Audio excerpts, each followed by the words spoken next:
اعوذ باللہ من الشیطان اللعین الرجیم بسم اللہ الرحمن الرحیم رب اشرح لی صدری ویسر لی امری واحلل عقدۃ من لسانی یفقہوا قولی ان اللہ وملائکتہ یصلون علی النبی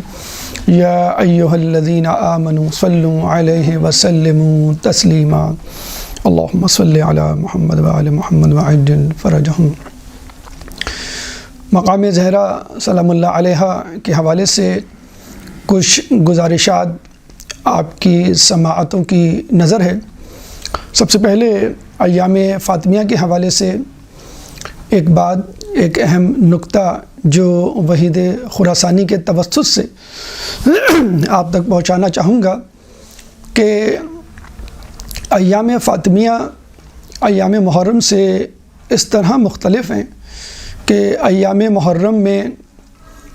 ہم بقائے اسلام کی تجدید کرتے ہیں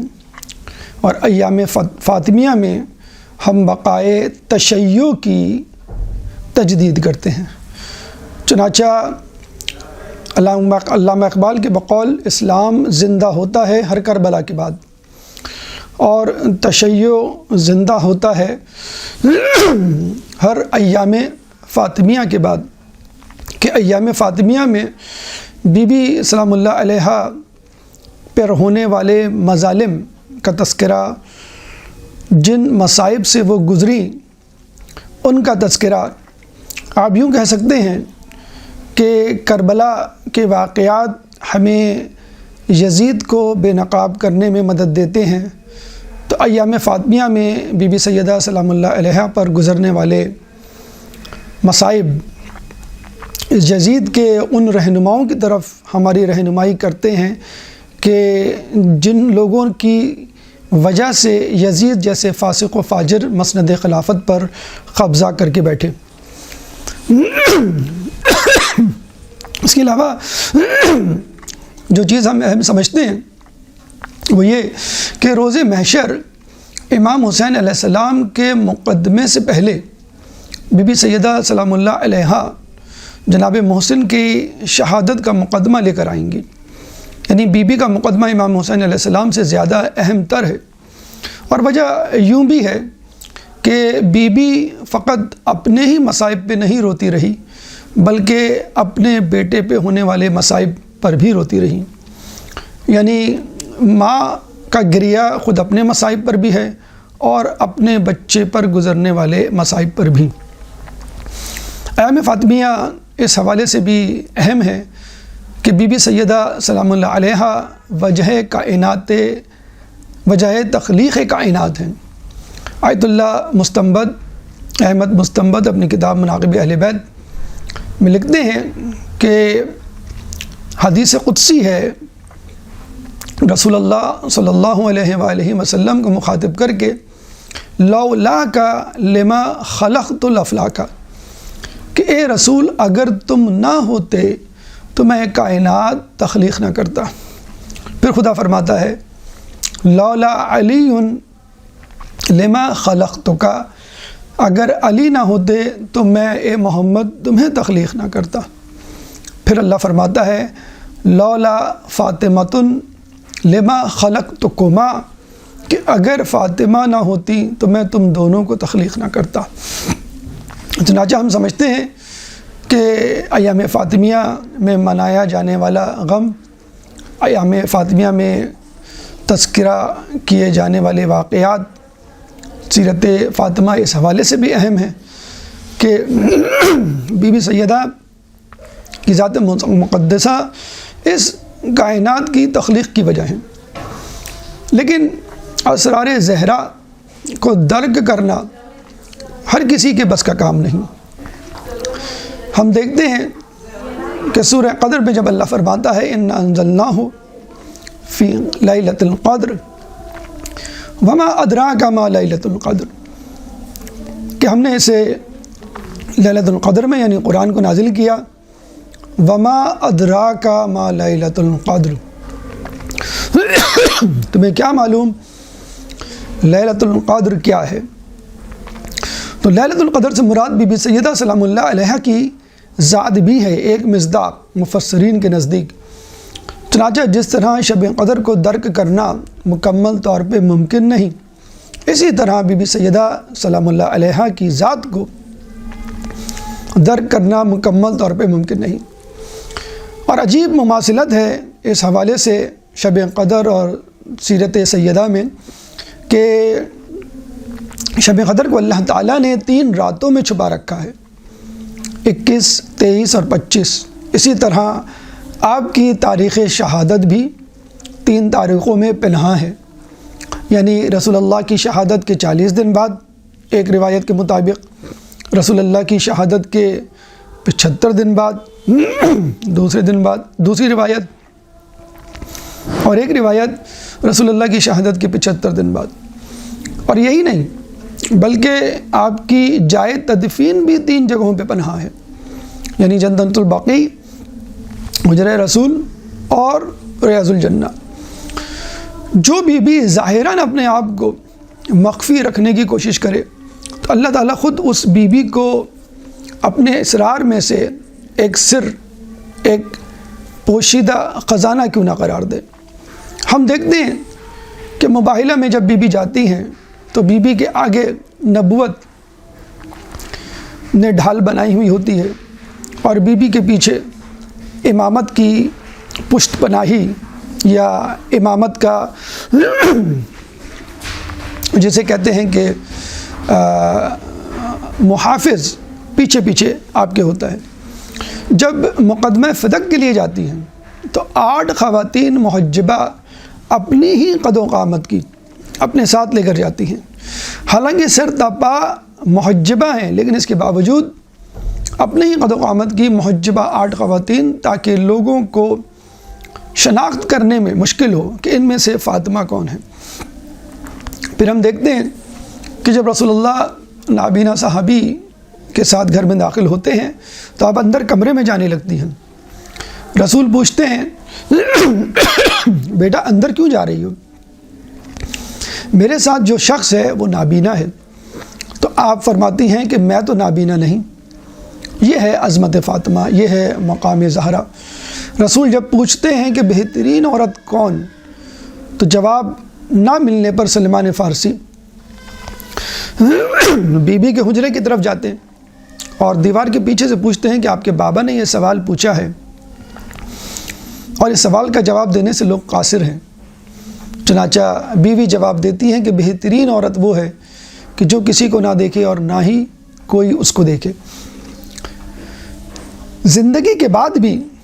اپنی میت کی پوشیدگی یا اس کا حجاب اتنا عزیز تھا کہ آپ نے اسماء بنت امیس سے کہا کہ مجھے بہت شرم آتی ہے کہ جس طرح عرب میں ایک عورت کی میت کو کھلے آسمان تلے اٹھا کے لیا جاتا ہے، تو اسماء بنت امیس نے کہا کہ میں نے افریقہ میں دیکھا ہے کہ وہاں پہ لوگ اپنے عزیزوں کی میتوں کو تابوت میں چھپا کر لے کے جاتے ہیں۔ چنانچہ آپ نے کہتے ہیں کہ بی بی کے چہرے پہ پہلی مرتبہ مسکراہٹ آئی رسول اللہ کی شہادت کے بعد، کہ ان کو اطمینان ہوا کہ مرنے کے بعد بھی میرا پردہ برقرار رہے گا۔ حالانکہ بی بی پردے ہی میں ہوں گی، کیونکہ کفن مکمل طور پہ ڈھانپا ہوا ہوتا ہے مردے کو یا میت کو۔ چنانچہ آپ نے کہا مجھے بھی اسی طرح کے ایک تابوت میں لے جانا تاکہ میرا جسم میت کوئی نہ دیکھ سکے۔ تو بی بی ایک ایسا خزانہ ہے کہ جس کو اللہ نے بھی چھپا کے رکھا اور بی بی نے بھی چھپانے کی کوشش کی۔ لیکن اگر کوئی شے خود نور ہو تو وہ خود تو چھپ سکتی ہے، لیکن آس پاس کی چیزوں کی شناخت کا ذریعہ بن جاتی ہے۔ روشنی، شمع یا بلب یا چراغ کی روشنی خود تو نظر نہیں آتی، لیکن اپنے آس پاس موجود چیزوں کو عیاں اور ظاہر کر دیتی ہے۔ اسی لیے بی بی کا ایک لقب زہرا بھی ہے، جس کا مطلب ہے نور، اور بی بی کا یہ نور ان کی ولادت سے پہلے بھی ہے، ان کی ولادت کے بعد حیات طیبہ میں بھی عیاں ہے، اور ولادت کے بعد بھی اس نور کی حکایتیں روایتیں موجود ہیں۔ ولادت سے پہلے بی بی کے نور کے بارے میں کہا جاتا ہے کہ جب اللہ تعالیٰ نے اس کائنات کو پیدا کیا تو بی بی کا نور اس وقت تک پیدا نہیں ہوا تھا، تو ایک دم سے کائنات میں اندھیرا چھا جاتا ہے۔ جب فرشتے پریشان ہوتے ہیں کہ بھئی اندھیرا چھا گیا ہے اور ہمیں کچھ نظر نہیں آ رہا، تو اللہ تعالیٰ پھر بی بی کے نور کو ظاہر کرتا ہے، یعنی نور تھا لیکن لوگوں پہ ظاہر نہیں تھا۔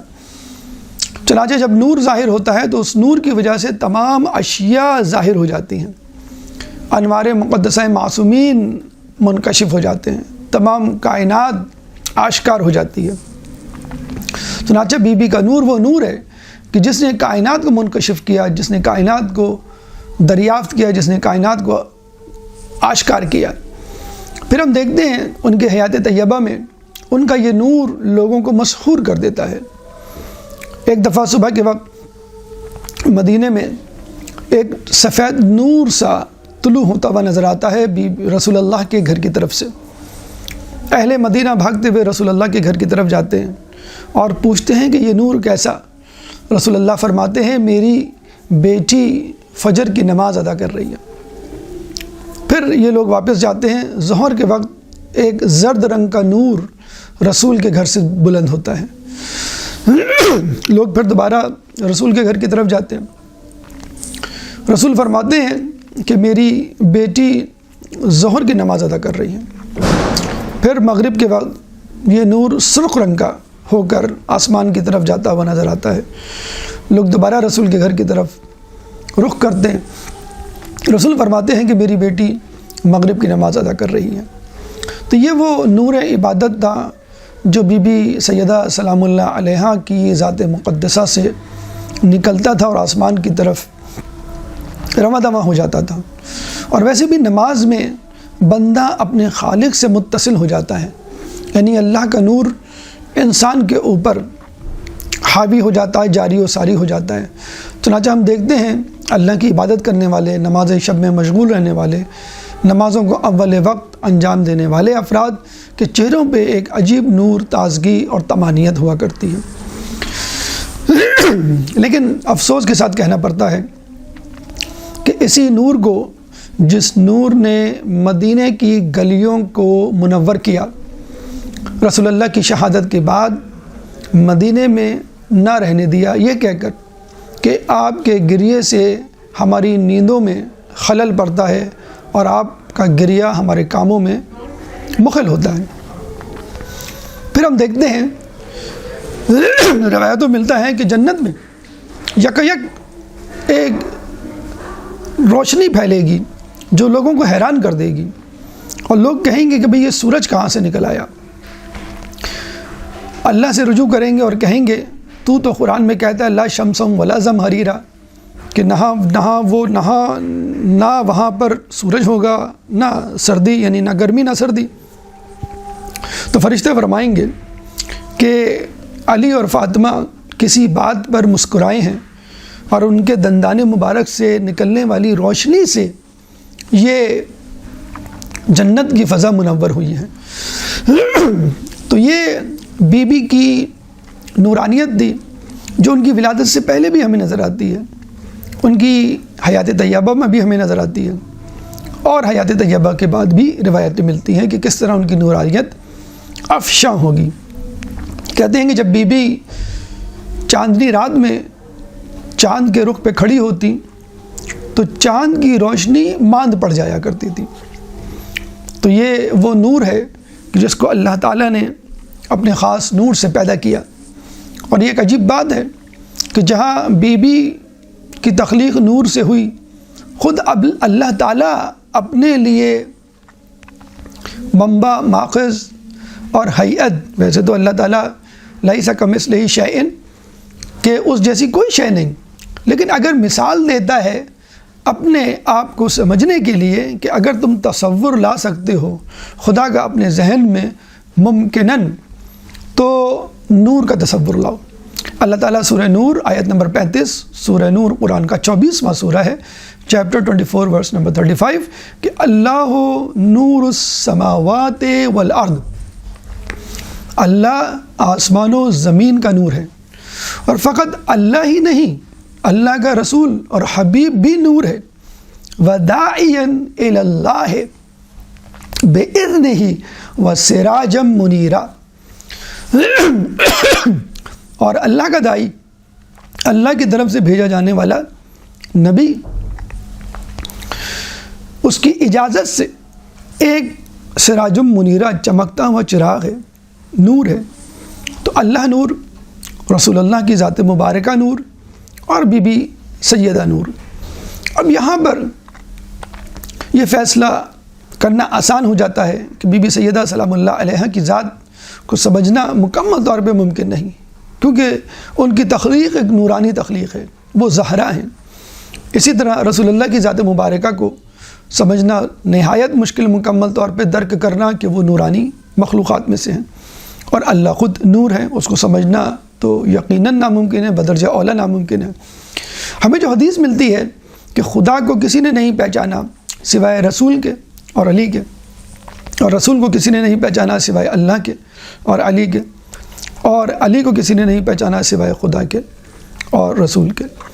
تو علی کو ہٹا کر اگر یہاں پہ جناب سیدہ کی ذات مبارکہ کو رکھ دیں تو بھی حدیث کا مصداق علی سے ہٹ کر خود بی بی بھی ہو سکتی ہیں،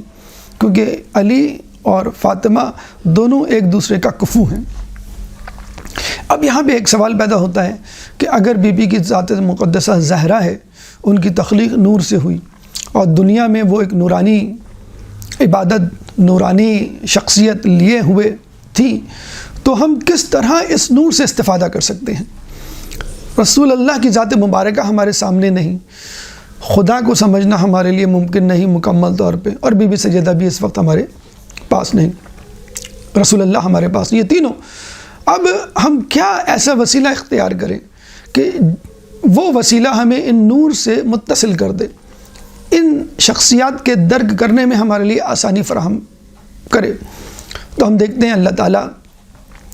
رسول اللہ کی زبان مبارک سے کہلواتا ہے کہ العلم نور یقذفہ فی قلب من یشاء، کہ علم ایک نور ہے،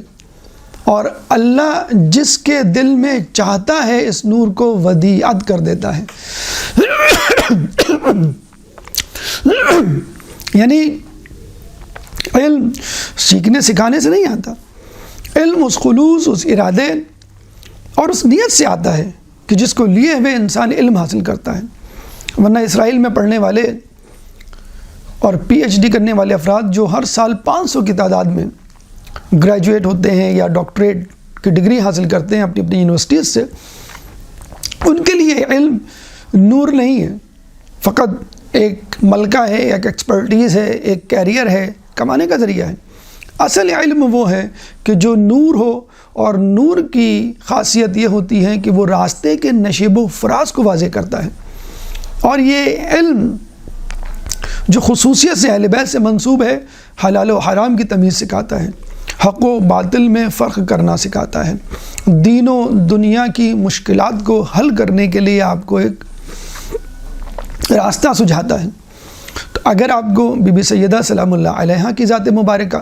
اور اہل بیت کی معرفت حاصل کرنی ہے تو علم حاصل کرنا ہوگا۔ اس کے بعد ہم دیکھتے ہیں کہ علم کہاں سے حاصل کیا جائے۔ دنیا کا علم ہے، دین کا علم ہے، بہت ساری کتابیں ہیں، بہت ساری فیلڈز ہیں، میڈیسن ہے، انجینئرنگ ہے، سوشل سائنسز ہیں، پھر سوشل سائنسز میں جغرافی ہے، سائیکالوجی ہے، سوشولوجی ہے، پولیٹیکل سائنس ہے۔ کون سا علم، کون سی کتاب ہمارے لیے بہترین علم کا ذریعہ ثابت ہو سکتی ہے، جس کے وسیلے سے ہم اہل بیت سے قریب ہو سکتے ہیں؟ تو اللہ تعالیٰ سورہ مائدہ آیت نمبر 15، سورہ مائدہ قرآن کا 5واں سورہ ہے، اور 15ویں آیت اللہ تعالیٰ فرماتا ہے قد جاءکم من اللہ نور و کتاب مبین، پس اس نے تمہاری طرف قرآن نور کو اور کتاب مبین کو بھیجا۔ تو اگر آپ کو بی بی کی ذات مقدسہ کی معرفت حاصل کرنی ہے تو اس نور کو، نور علم کو حاصل کرنا ہے، اور نور علم کا بہترین طریقہ اور منبع جو ہے وہ قرآن ہے۔ دیکھیے علماء اعلام میں یہ بحث ہے کہ اللہ تعالیٰ کی اتنی ساری صفات ہیں، کون سی ایسی صفت ہے کہ جو اس کی تمام صفات پہ بھاری ہیں، بلکہ اس صفت کی وجہ سے تمام صفات موجود ہیں؟ تو جواب ملتا ہے کہ وہ صفت علم ہے۔ اللہ قدیر بھی ہے، اللہ رزاق بھی ہے، اللہ رحمان بھی ہے، اللہ رحیم بھی ہے، مصور بھی ہے۔ وہ کون سی ایسی صفت ہے جو ان تمام خصوصیات پہ بھاری ہے؟ تو ہم کہتے ہیں کہ اللہ جو ہے وہ علیم ہے۔ اللہ کے پاس ایک ایسا علم ہے کہ جس علم کو اس نے حاصل نہیں کیا، جو علم ہمیشہ سے ہے، جو علم ہمیشہ رہے گا۔ بی بی سیدہ سلام اللہ علیہا کے حوالے سے ہمیں ملتا ہے کہ بی بی سیدہ ایک دفعہ اپنے گھر میں موجود تھیں، مولا علی بھی موجود تھے۔ آپ نے مولا علی سے کہا کہ علی میرے قریب آئیے، میں آپ کو وہ کچھ بتاؤں کہ جو اب تک ہو چکا ہے اور جو کچھ قیامت میں ہونے والا ہے۔ مولا علی بڑے حیران ہوتے ہیں، بھاگتے ہوئے رسول اللہ کی خدمت میں حاضر ہوتے ہیں اور وہاں پہنچ کر کھڑے ہو جاتے ہیں۔ رسول اللہ فرماتے ہیں کہ علی ذرا سا قریب آئیے، جو تم پوچھنا چاہتے ہو میں تمہیں بتاؤں یا تم مجھے بتاؤ گے؟ مولا علی کہتے ہیں کہ یا رسول اللہ آپ ہی بتائیے تو زیادہ بہتر ہے۔ رسول اللہ فرماتے ہیں کہ تم فاطمہ کے پاس کھڑے ہوئے تھے اور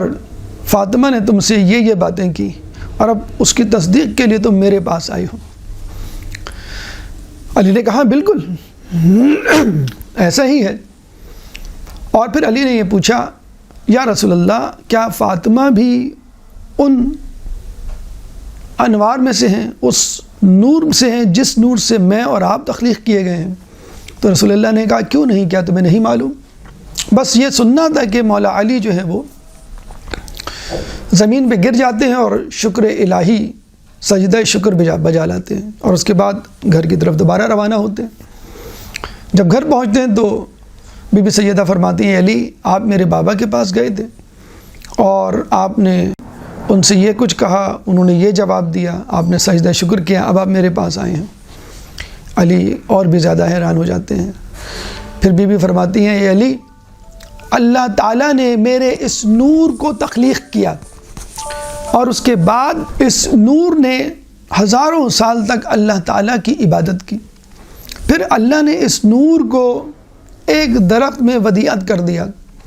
اس درخت سے ایک میوہ نکلا اور میرے بابا شب معراج جب جنت کی سیر کرتے ہیں تو اللہ تعالیٰ ان کو اس درخت کا وہ میوہ کھلاتا ہے جس میں میرا نور تھا۔ اب یہ نور میرے بابا کے صلب مطہر میں منتقل ہو جاتا ہے۔ اس کے بعد جب رسول اللہ زمین کی طرف تشریف لاتے ہیں تو یہ نور بی بی خدیجۃ الکبریٰ کے بطن مطہر میں منتقل ہو جاتا ہے اور اس کے بعد پھر یہ نور دنیا پر ظاہر ہوتا ہے۔ تو کہنے کا مقصد یہ ہے، پھر بی بی نے یہ بھی فرمایا کہ اے علی مجھے وہ کچھ معلوم ہے کہ جو کانا وما یکون، ما کانا وما یکون، کہ جو ہو چکا ہے اور جو ہونے والا ہے وہ سب مجھے معلوم ہے، شروع سے لے کر آدم سے لے کے اب تک اور اب سے لے کے قیامت تک کے حالات مجھے درک ہیں۔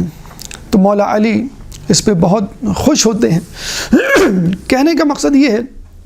کہ بی بی کا یہ نور متصل ہے بی بی کی علمیت سے، یعنی نور الہی اہم ترین وجہ علم، خود رسول اللہ علم کے ساتھ مبعوث ہوئے اور بی بی کا نورانی ہونا خود علم سے تعلق رکھتا ہے۔ چنانچہ اگر کوئی شخص بی بی کی معرفت حاصل کرنا چاہتا ہے، اہل بیت کی معرفت حاصل کرنا چاہتا ہے تو اس کو اپنے آپ کو علم سے آراستہ و پیراستہ کرنا ہوگا، اور علم کے لیے سب سے بہترین ماخذ قرآن ہے۔ قرآن کو سمجھنے کے لیے جیسے ہم دیکھتے ہیں ہر کتاب کو سمجھنے کے لیے کوئی استاد ہوتا ہے، تو یقیناً اس قرآن کو سمجھنے کے لیے بھی کوئی نہ کوئی استاد ہوگا، جس کے بارے میں اللہ کے رسول نے غدیر میں فرما دیا، انی تارکن فیکم الثقلین کتاب اللہ و عطرتی ما ان تمسکتم بہما لن تضلوا بعدی ابدا، کہ میں اپنے پیچھے دو گراں قدر چیزیں چھوڑے جا رہا ہوں، ایک کتاب اللہ اور ایک میری عطرت، اگر تم ان دونوں سے متمسک رہو گے تو کبھی بھی گمراہ نہیں ہوگے۔ اگر اس قرآن کو سمجھنا ہے تو قرآن کے جو استاد مقرر کیے گئے ہیں، راسخون فی العلم فاسألوا اہل الذکر، ان سے رابطہ کرنا ہوگا اور اس کے بعد اس قرآن کو سمجھنا ہوگا۔ اس کے لیے اس وقت ہمارے زمانے کے امام زمانہ عجل اللہ تعالی فرجک سے رابطہ کرنا ہوگا تاکہ آپ اس قرآن سے قریب ہو سکیں۔ قرآن جو کتاب کی صورت میں ہمارے گھروں میں موجود ہے، قرآن صامت ہے، یعنی چپ قرآن، خاموش قرآن، اور جو قرآن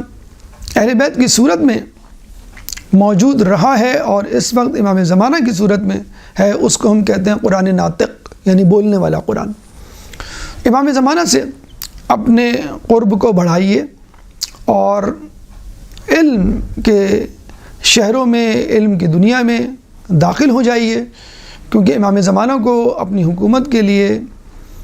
عالم، علماء اور علم کا شوق رکھنے والوں کی ضرورت ہوگی۔ کہا جاتا ہے کہ امام زمانہ جب آئیں گے تو علم فقط 2 حروف کے برابر ہوگا، یعنی اس وقت تک، حالانکہ اس وقت بھی دنیا میں بہت زیادہ علم کی ترقی ہو چکی ہے، سائنسی، فلسفی، عقلی، حسی، ہر قسم کے میدان میں، اور لوگ یہی سمجھ رہے ہیں کہ شاید یہ انتہا ہے علم کی۔ جی نہیں، امام زمانہ تک مزید ترقی ہوگی، لیکن وہ 2 حروف سے زیادہ نہیں ہوگی۔ عربی ابجد میں حروف تہجی میں 27 حروف ہیں، تو تشبیہ دی جاتی ہے کہ علم جو مکمل ہے وہ 27 حروف پر مشتمل ہوتا ہے، اور علم ابتدا میں 1 حرفی، 1 حرفی ہوتا ہے، پھر 2 حرفی، پھر 6 حرفی وغیرہ وغیرہ۔ 2 حروف پر مشتمل ہوگا علم جب امام زمانہ آئیں گے۔ جب امام زمانہ آئیں گے تو اس علم کو آگے بڑھائیں گے اور ان 2 حروف کو 27 حروف میں تبدیل کر دیں گے، یعنی یکا یک ایکسپوننشلی اس علم کی ترقی ہوگی۔ اور جہاں تک یہ بات کہ جو لوگ علم حاصل کر چکے تھے 2 حرفی، وہ یکا یک کیسے 27 حروف پہ جائیں گے، تو امام زمانہ علیہ السلام کے متعلق ملتا ہے کہ وہ اپنے چاہنے والوں اور ان لوگوں کے لیے کہ جو علم کی جستجو و شوق رکھتے ہیں ان کے سروں پہ ہاتھ رکھیں گے۔ جب امام زمانہ اپنے چاہنے والوں کے سروں پہ ہاتھ رکھیں گے تو ان کا ذہن، ان کی عقل کامل ہو جائے گی، اب وہ اس قابل ہوگی کہ وہ ان 27 حروف پر مشتمل یک لخت اس عظیم علم کے خزانے کو ایکوموڈیٹ کر سکیں، حاصل کر سکیں، جذب کر سکیں۔ چنانچہ امام کے آنے کے بعد اس علم میں مزید ترقی ہوگی، تو یقیناً امام زمانہ ان لوگوں کو اپنے لشکر میں، اپنی انتظامیہ میں، اپنے اہم اور خاص اصحاب میں شامل کریں گے جو علم کے متلاشی ہوں گے۔ تو ناظرین اکرام، اگر آپ کو بی بی سیدہ سلام اللہ علیہا کی معرفت حاصل کرنی ہے تو علم کو حاصل کرنا ہوگا۔ علم کو حاصل کرنے کے لیے بہترین کتاب قرآن مجید ہے، کہ جس کے بارے میں کہا جاتا ہے کہ 3 چیزیں قیامت میں شکایت کریں گی۔ ایک مسجد جو کہے گی اہل محلہ میرے پاس آ کے میرے گھر میں عبادت نہیں کیا کرتے تھے، علماء کہ جو کہیں گے کہ ہم گھر میں، محلے میں موجود ہوتے تھے اور لوگ ہم سے رابطہ نہیں کرتے تھے، اور ایک قرآن کہ جو کہے گا کہ میں لوگوں کے گھروں میں ہوتا تھا، لوگ نہیں پڑھتے تھے۔ تو علم کا بہترین ذریعہ، منبع، ماخذ، سرچشمہ کتاب قرآن، اور علم کا سب سے بڑا استاد اور رہنما، قرآن کا ساتھی اور قرآن کا استاد امام زمانہ علیہ السلام۔ تو یہ تمام گزارشات آپ کے سامنے رکھی گئیں مقام زہرا یا معرفت زہرا کے حوالے سے، کہ ہمیں کس طرح معرفت زہرا کو حاصل کرنا ہے اور ان تک پہنچنا ہے علم، قرآن اور امام زمانہ کے حوالے سے۔ اس زمن میں جو رکاوٹیں آئیں گی ان رکاوٹوں کے حوالے سے بھی بات کرتے چلیں کہ معرفت زہرا میں احتیاط کیا ہے، اس احتیاط معرفت زہرا کا بنیادی نقطہ کیا ہے۔ اس راستے میں احتیاط یہ ہے کہ جناب زہرا سلام اللہ علیہا کے دشمنوں سے براءت کا اظہار کیا جائے۔ اللہ تعالیٰ جناب زہرا سلام اللہ علیہا کی اذیت، ناراضگی، اداسی، غم و حزن کے حوالے سے اتنا حساس ہے کہ کوئی مفروضہ، کوئی فرضیت بھی برداشت نہیں کرتا، کوئی مثال بھی برداشت نہیں کرتا۔ ایک دفعہ رسول اکرم صلی اللہ علیہ وآلہ وسلم کے سامنے ایک عورت لائی گئی جس کا نام فاطمہ تھا۔ چوری کی شہادتیں طلب کی گئیں، جرم ثابت ہو گیا، رسول اللہ نے ہاتھ کاٹنے کا حکم دیا کہ اس کو چوری کی جو سزا ہے وہ دی جائے۔ چنانچہ جب سزا دی جانے لگی تو کچھ لوگ رسول اللہ کے پاس آتے ہیں اور کہتے ہیں یا رسول اللہ یہ عورت فلاں قبیلے کے سردار کی بیٹی ہے اور بہت بڑی شخصیت کی بیٹی ہے، چنانچہ آپ کو چاہیے اسے چھوڑ دیں۔ تو رسول اللہ نے فقط لوگوں کو سمجھانے کے لیے کہ میں کتنا عادل ہوں، اسلام کتنا انصاف پر مبنی مذہب ہے، رسول اللہ نے کہا لو کانت ابنتی فاطمۃ، کہ چاہے اگر میری بیٹی بھی فاطمہ بھی اس جگہ ہوتی تو میں اس کے ہاتھ قلم کر دیتا، یعنی چوری کی سزا دیتا اور کوئی دقیقہ فرگزاشت نہیں کرتا۔ تو کہنے کا مقصد یہ ہے کہ اللہ کے رسول نے بی بی کی مثال دی،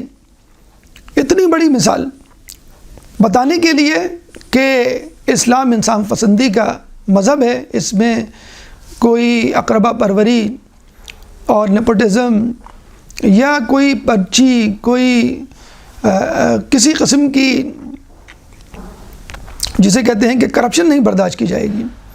لیکن بہرحال یہ بالکل ایسا ہی ہے کہ آپ کسی فرما بردار نیک بچے کی مثال دیں اور اس کو کہیں کہ اگر تم نے بھی بدتمیزی کی یا شیطانی کی یا فیل ہوئے تو تمہاری بھی خیر نہیں، تمہیں بھی سزا ملے گی۔ اب وہ بچہ غمگین ضرور ہوگا کہ مثال دینے کے لیے میں ہی تھا، اور مثال اس لیے دی گئی کہ جب بہترین بچے کو ہم سزا دے سکتے ہیں تو ہم اس سے نیچے ابتر یا بدترین لوگوں کو سزا کیوں نہیں دے سکتے۔ رسول کا بھی مقصد یہی تھا۔ لیکن بہرحال جناب سیدہ سلام اللہ علیہا نے جب یہ بات سنی ہوگی تو تھوڑا بہت غم زدہ ہوئی ہوں گی، اداس ہوئی ہوں گی کہ رسول اللہ نے میری مثال کیوں دی، کیا میں ایسا کر سکتی ہوں؟ بحر الانوار کی روایت ہے کہ اللہ تعالیٰ نے جناب سیدہ کی اس ناراضگی، حزن و ملال کو درک کیا اور فوراً آیت نازل کی یہ بتلانے کے لیے کہ تم نے شہزادی کو ناراض کیا، چنانچہ اب شہزادی سے بڑھ کر کوئی شخصیت ہونی چاہیے جس کو میں ناراض کروں اور اس کی مثال دوں، جس کو دیکھ کے جناب سیدہ کو یہ جسے کہتے ہیں کہ تسلی ہو کہ چلو میری تو مثال دی گئی، مجھ سے بہتر آدمی کی بھی مثال دی گئی ہے، تو کوئی مذائقہ نہیں اگر میری مثال دی۔ اللہ تعالیٰ نے آیت نازل کی اور اللہ تعالیٰ نے فرمایا رسول اللہ کو مخاطب کر کے کہ لَإِنْ أَشْرَكْتَ لَيَحْبِطَنَّ عَمَلُكَ، کہ اے رسول اگر تم نے بھی شرک کیا تو میں تمہیں تمہارے اعمال کو حبط کر دوں گا۔ سورہ زمر آیت نمبر 65۔ سورہ زمر قرآن کا 39واں سورہ ہے، چیپٹر 39 ورس نمبر 65۔ لَإِنْ أَشْرَكْتَ لَيَحْبِطَنَّ عَمَلُكَ، اے رسول اگر تم نے بھی شرک کیا تو میں تمہارے اعمال غارت کر دوں گا۔ اب آپ دیکھیے رسول کہاں اور شرک کہاں۔ رسول تو وہ نبی ہیں کہ جنہوں نے کہا کہ میری امت کے حوالے سے مجھے امت کے شرک کرنے پر خدشہ نہیں، ہاں اس بات کا خدشہ ضرور ہے کہ میری امت مال دنیا، حب دنیا میں مبتلا ہو جائے گی۔ تو جس رسول کی امت کے شرک کرنے کا کوئی خدشہ نہیں تو اس رسول کے شرک کرنے کا کس طرح کا احتمال یا امکان پیدا ہو سکتا ہے۔ لیکن چونکہ فاطمہ کی ناراضگی کو کم کرنا تھا، ختم کرنا تھا، اس لیے فاطمہ سے بڑھ کر جناب سیدہ سے بڑھ کر ایک شخصیت کی مثال دی گئی کہ اور لوگوں کی دوسری بات اگر تم نے بھی شرک کیا تو تمہارے اعمال میں ضائع کر دوں گا۔ اب اللہ تعالیٰ نے یہ دیکھا کہ میرا حبیب ناراض ہو گیا، میرے حبیب کے دل میں تھوڑا سا حزن و ملال پیدا ہو گیا، چنانچہ اللہ نے اب یہ دیکھا کہ میں کس کو ناراض کروں، رسول سے بڑھ کر مخلوق میں کوئی بھی افضل نہیں، اب خالق کائنات کی ذات بچی ہے۔ قصہ مختصر بعد از بزرگ خدا تو ہی، کہ اللہ کے بعد تو بس تو ہی ہے کہ جو بزرگ ترین ہے۔ تو اب اللہ تعالیٰ نے رسول کے بعد اپنے آپ کو حزن و ملال کی کیفیت سے گزارنا بہتر سمجھا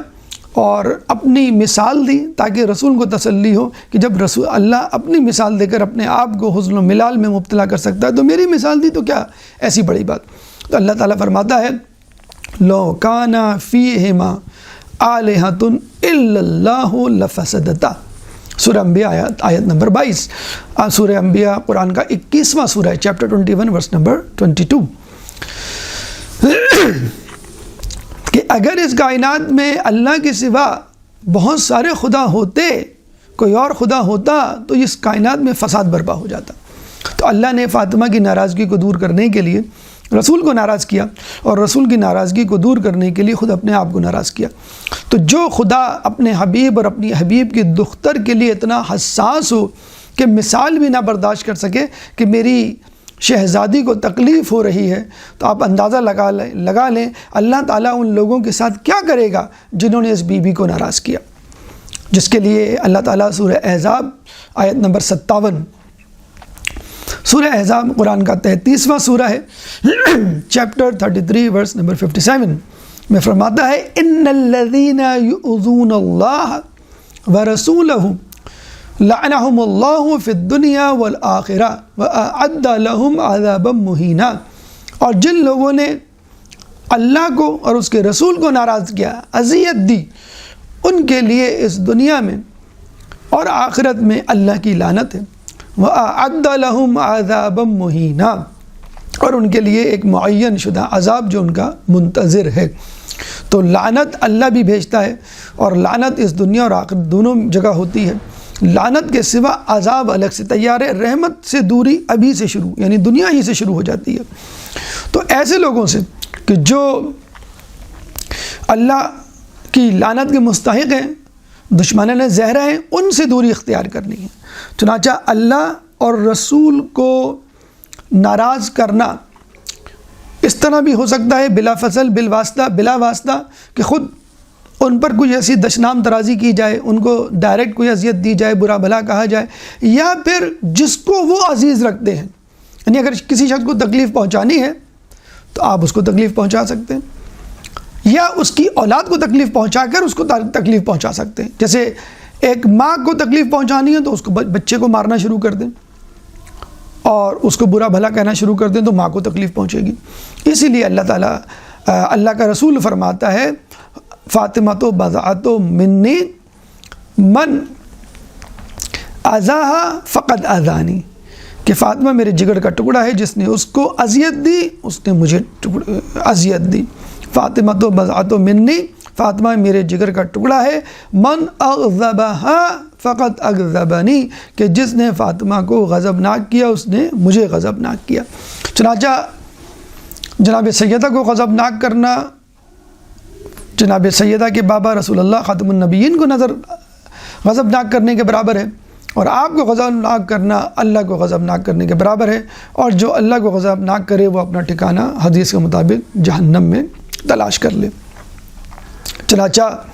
ہم یہ سمجھتے ہیں کہ دختر رسول کو اذیت دینے والے اللہ کی لعنت کے مستحق ہیں، اور ہمیں ایسے لوگوں سے دور رہنے کو کہا گیا ہے، ایسے لوگوں سے جو دشمنان اہل بیت ہیں برات کا اظہار کرنے کے لیے کہا گیا ہے۔ یہ بالکل ایسی مثال ہے کہ جیسے ماں اپنے بچے کو کہتی ہے بیٹا اپنی تعلیم پہ توجہ دو اور اپنے کام سے کام رکھو اور گندے بچوں میں نہ بیٹھو، نوٹی بوائز کے ساتھ نہ کھیلو۔ تو ہمارا بھی یہ فرض بنتا ہے ایسے لوگوں سے براعت کا اظہار کریں، ایسے لوگوں پر لعنت ملامت کریں، ایسے لوگوں کو اپنے آپ سے دور رکھیں، اپنے نظریات کو آلودہ نہ ہونے دیں ایسے افراد کے افکار سے کہ جو بی بی سیدہ سلام اللہ علیہا کے دشمن ہیں یا جن کے رہنما بی بی سیدہ سلام اللہ علیہا کے دشمن رہے ہیں۔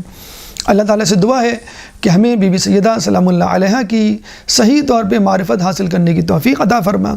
بی بی سیدہ سلام اللہ علیہا کی سیرت پہ چلنے کی توفیق عطا فرما، ہماری خواتین کو بی بی سیدہ کی طرح حجاب کرنے کی، عزت عفت کی حفاظت کرنے کی توفیق عطا فرما، جو پریشان حال ہیں ان کی پریشانی کو دور فرما، جو بے روزگار ہیں ان کو رزق حلال عطا فرما، جو رزق حلال کما رہے ہیں ان کے رزق میں برکت عطا فرما، جو مقروض ہیں ان کے قرضوں کو ادا فرما، جو زندان میں ہیں ان کو رہائی عطا فرما، جو راہ میں ہیں ان کو منزل عطا فرما، جو گمشدہ ہیں ان کو ان کے پیاروں سے ملا، کرونا اور اس جیسی دیگر خطرناک بیماریوں سے بالخصوص مومنین اور بالعموم تمام انسانیت کو نجات دلا، مسلمان دنیا میں جہاں جہاں آباد ہیں ظلم و ستم کا نشانہ بنے ہوئے ان سے ظلم و ستم کو دور فرما، امام کے ظہور میں تعجیل فرما، ہمیں ان کے انصار و اعوان میں شامل فرما۔ ربنا تقبل منا انك انت السميع العليم وتب علينا انك انت التواب الرحيم برحمتك يا ارحم الراحمين۔